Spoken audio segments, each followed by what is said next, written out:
Linis ng ating mga pond na naman ang crayfish. Tignan natin yung beta. Uy, malapit na yan. Meron kasing nag-awat dito sa loob ng pond. Ang problema, masyadong madumi, kaya lilinisin ko muna. At yung ating mga fish, pipili natin yung mga krillings para mailipat sa malinis na mini pan. Ay magagamit natin to sa laan ng mga krillings para matanggal natin sa dumi. Okay, ako akong breeder na pinili ko lang yan naman, pero yung iba nalipat ko na doon sa labas. Malalaki naman yan breeder. To sa pagpili ko mga kahay, may nakuha ulit ako na may itlog na pala. Ngayon, andito yung karamihan, saka nalipat ko na doon. Lalagay ko muna siya dyan at incubate ko muna siya dyan. Dyan lang muna.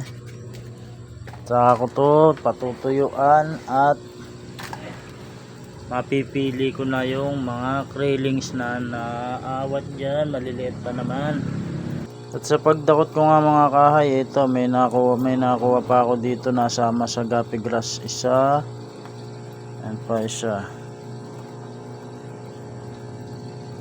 Meron dyan mga ilan lang nasama, mga nasa ilalim na nakatago.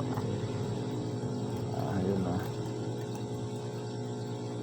Kape muna mga kahay, kape habang nagpapatuyo.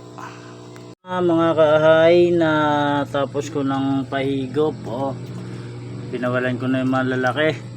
So ngayon mga kahay, ito nga at maraming nakuha.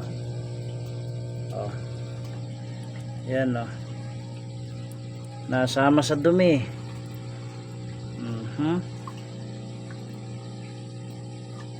Dami pa yan mga kahay, mga nasa ilalim. Yan lang yung mga nakaibabaw.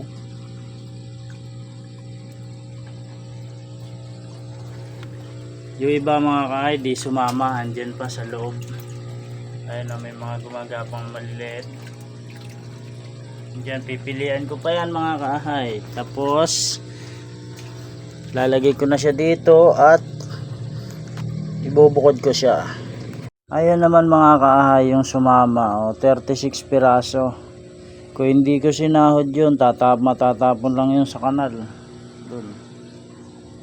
Ayun malaking bagay. Nahigop ng hose, 36 piraso krillings.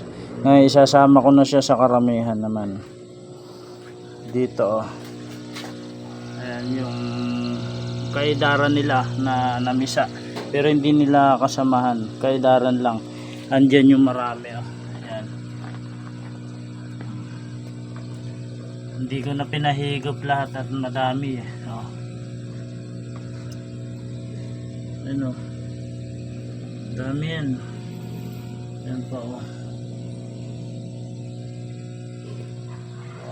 Sige mga kahay, hanggang sa muli, peace out.